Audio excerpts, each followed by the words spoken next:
Willy Wonka, strange, mysterious man who lives and works in his secretive, enchanting and yet somewhat terrifying chocolate factory of wonder. A place that brings both children joy and torture.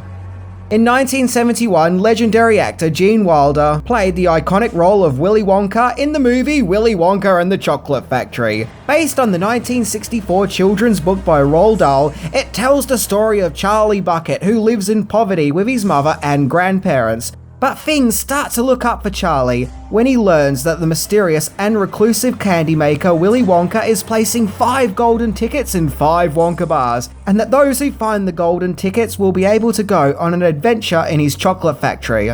And lo and behold, Charlie finds a golden ticket, which sees him and Grandpa Joe embarking on a wild ride of wonder and the dark recesses of the imagination, as Wonka gives a tour of his unpredictable chocolate factory, where the kids on the tour who misbehave find themselves in gruesome fates and possibly even death. Who knows, as Wonka is clearly nuts and unpredictable, and can even often appear to be psychotic, in this story about teaching children morals and the values of good behaviour.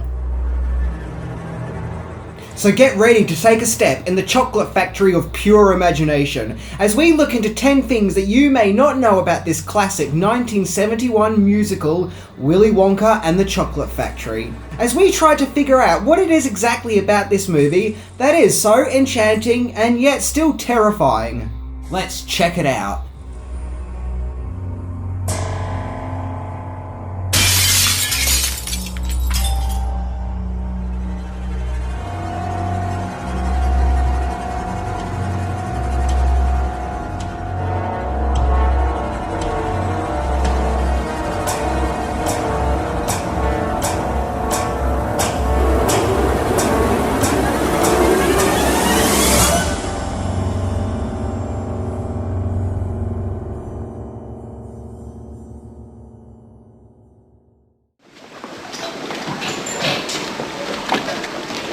What's that for? Gives it a little kick.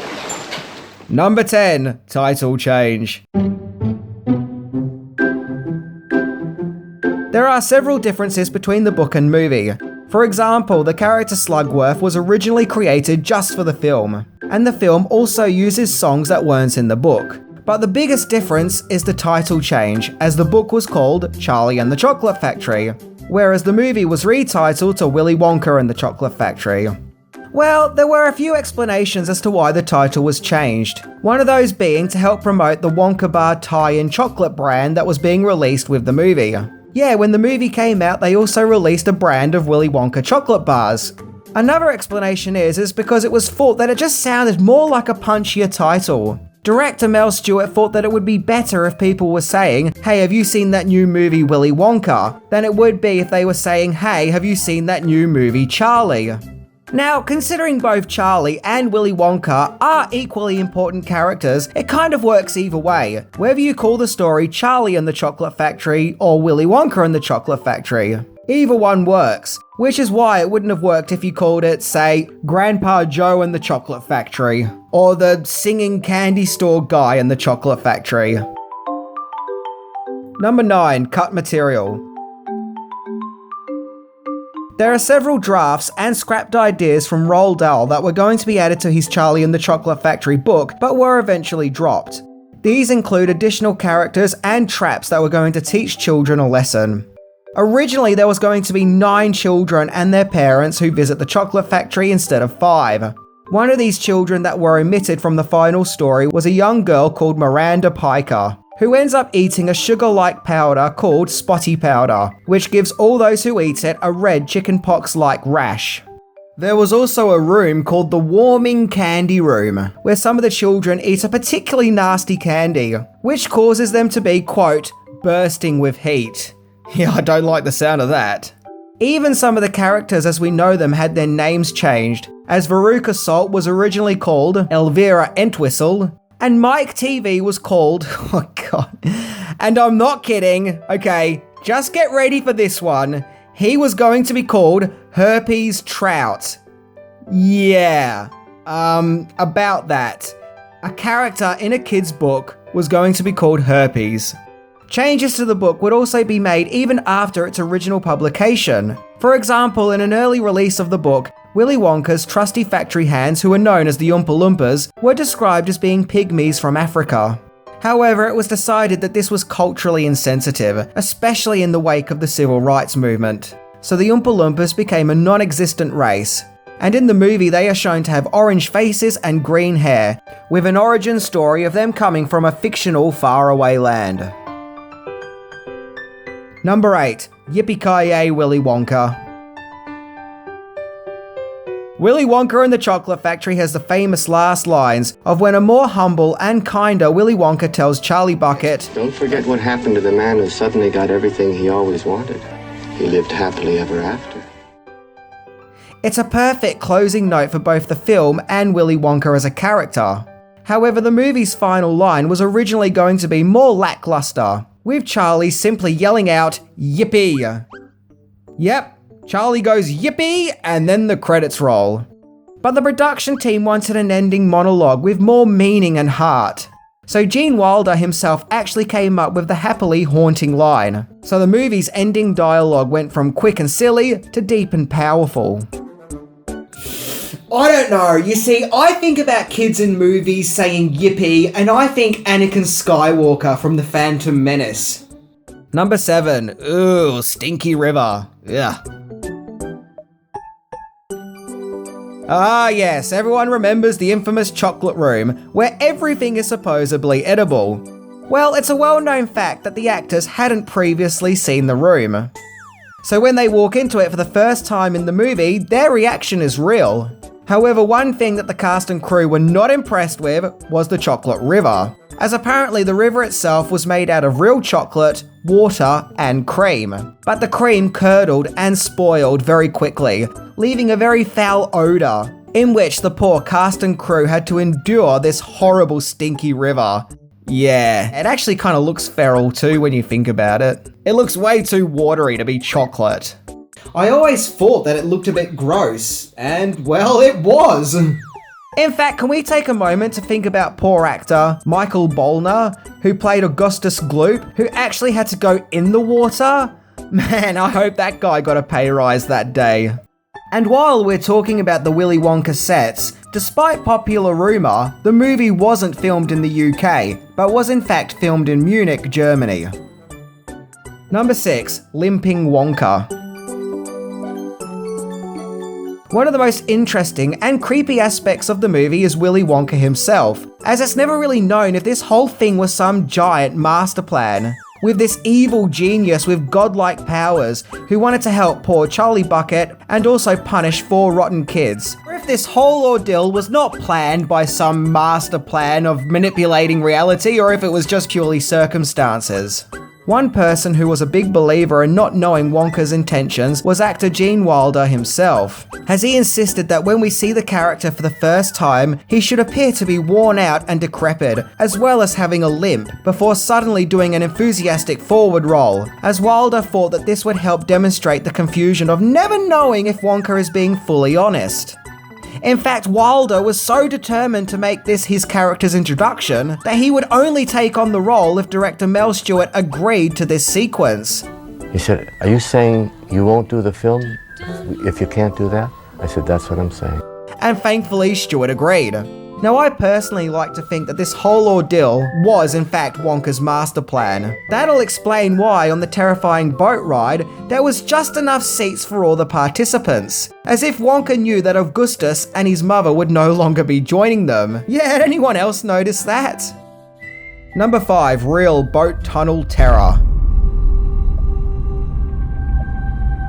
Oh yeah, there was no avoiding it. The truly terrifying, nightmare-inducing boat ride scene, which takes the movie from fun musical for kids to cannibal Holocaust territories, where Wonka's guests go on a boat ride down a psychedelic tunnel, where nightmarish images are projected onto the wall, such as eyes, bugs, and a chicken getting its head chopped off, of all things. There is just so much uncertainty as to what on earth is going on in this scene. It really does slowly build up a lot of tension, to the point where the scene ends with a real sense of mania. But what just makes this already disturbing scene that bit more terrifying is that none of the actors, except for Wilder, were informed of what they were in for. So when you see the shock and horror on all their faces, their reactions are actually genuine. And furthermore, no one knew that Gene Wilder was going to start singing his weird song before going into his strange screaming rant. There's no earthly way of knowing which direction we are going. Is it raining? Is it snowing? Is a hurricane a-blowing? Peter Ostrom, who played Charlie, said that he and Jack Albertson, who played Grandpa Joe, were so terrified they thought that Wilder had genuinely gone insane and was screaming in a psychotic meltdown. Well, gee whiz! No wonder that poor kid who played Charlie never acted again. Number 4. Bars of wood.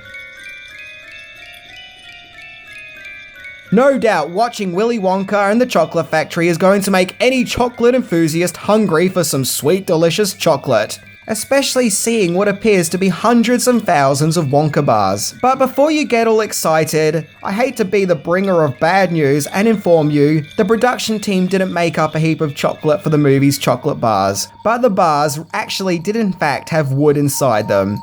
Yep, just plain old boring ass chunks of wood. Kinda takes the magic away from it really, doesn't it? So next time you watch Willy Wonka and you see those chocolate bars and you find yourself drooling for some chocky, just remember, they were wood. Number 3. Sammy Davis Jr. wanted to play the candy store man. In the movie, we see the local sweet shop where all the kids visit after school to get their candy fix, where the store is run by this guy who sings the famous song, The Candy Man. Well, originally, Rat Pack member Sammy Davis Jr. really wanted to play the role of the candy store man. But sadly, the producers didn't give him the job, as they were worried that he was too famous, and that his involvement in the movie would somewhat overcloud everything else in the film. But regardless, Sammy Davis Jr. would still go on to perform his own rendition of the song Candyman, which was actually really popular at his live shows. But despite that, I actually think the character of the candy store guy is kind of a jerk. Because when all the rich kids come into the store, he just throws candy at them willy-nilly, making it a free-for-all. But when the poor and starving Charlie Bucket comes in for some candy, he's all like, hey, you better pay me.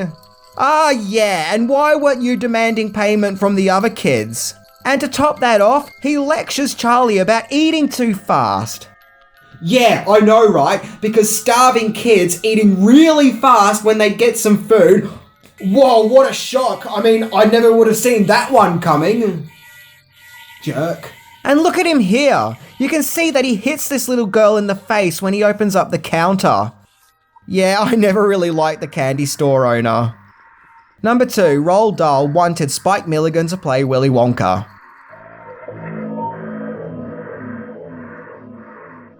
So when Willy Wonka and the Chocolate Factory was in production, the big question was, who was going to play the enigmatic character? Well, the search was on. All 6 members of Monty Python expressed interest in playing the part. However, author Roald Dahl's choice for the role was British comedian Spike Milligan. And I can see why, he's actually a very quirky guy. But the production team didn't want to go with the story's creator's choice, as they didn't think Spike Milligan was internationally marketable, whereas Gene Wilder was a well-known Hollywood actor, appearing in the hit comedy movie The Producers. Sadly, this apparently angered Dahl, and would make him disown the movie somewhat. Even though Dahl worked on the movie's screenplay, he had no love at all for the movie and wasn't impressed with the production's handling of his material. In fact, Dahl was so bitter with the movie that 20 years later, when another one of Dahl's stories, The Witches, was made into a movie, Dahl drove past cinemas with a megaphone shouting at people to not see it. Okay, there's being protective over your material, and then there's just downright behaving like a madman. It kind of reminds me of that clash between Stephen King and Stanley Kubrick's The Shining, in that despite the fact the movie went on to become a well-loved classic, its creator could never bring himself to like it. Number 1. There was going to be a sequel. In 1972, 1 year after the release of Willy Wonka and the Chocolate Factory movie, Dahl wrote a sequel titled Charlie and the Glass Elevator, which sees Charlie and Wonka's strange elevator fly into outer space, where Charlie checks into a space hotel, and yeah, I think it's often regarded upon fans that the sequel doesn't really live up to its original. However, due to the massive success of Willy Wonka and the Chocolate Factory, there was a vested interest to convert Dahl's second Charlie chapter into a movie. But Dahl denied the rights of his book to be made into a film. Once again, because he was so displeased with the movie Willy Wonka and the Chocolate Factory. So because of that, the sequel couldn't be made. And 34 years later, when Tim Burton made his own version of Charlie and the Chocolate Factory, he subsequently said that he would not be making the sequel either. But that might be due to the unfavourable backlash of his movie. Back on the original Willy Wonka and the Chocolate Factory movie, I think it's a shame that Roald Dahl felt so bitter and angry towards it. The movie is a staple of mine and many others' childhoods. It's a movie that stretches across the generations and is still a fan favourite today, with the movie celebrating its 50th anniversary and still as popular as it was back in 1971. Not only is it a movie that transcends the years, but the ages too, as it has themes that appeal to adults just as much as kids. In fact, each time I watch the movie, I still notice new things that I hadn't noticed before. You know, the type of things that you only pick up with older age. Considering the state the world is currently in, now is as good a time as ever to go back and watch this enchanting and often terrifying movie. As whether you're a child or adult, it's never too late to see why it's important to be a kinder person, and that it's more rewarding to be giving than it is to succumb to greed, and that life is better when you act with the heart and not the ego. Well guys, that was my look into Willy Wonka and the Chocolate Factory. I loved it as a kid and I still do now. Oddly, with me, I think it gets better with age, and the older you get, and the more haunting and powerful the movie becomes. I just think it's a shame that Roald Dahl would spend the rest of his life hating the movie, because it's a wonderful, magical movie about pure imagination. Anyway, I'm Minty, and have you heard about what happened to the internet critic who suddenly got everything he ever wanted? See ya!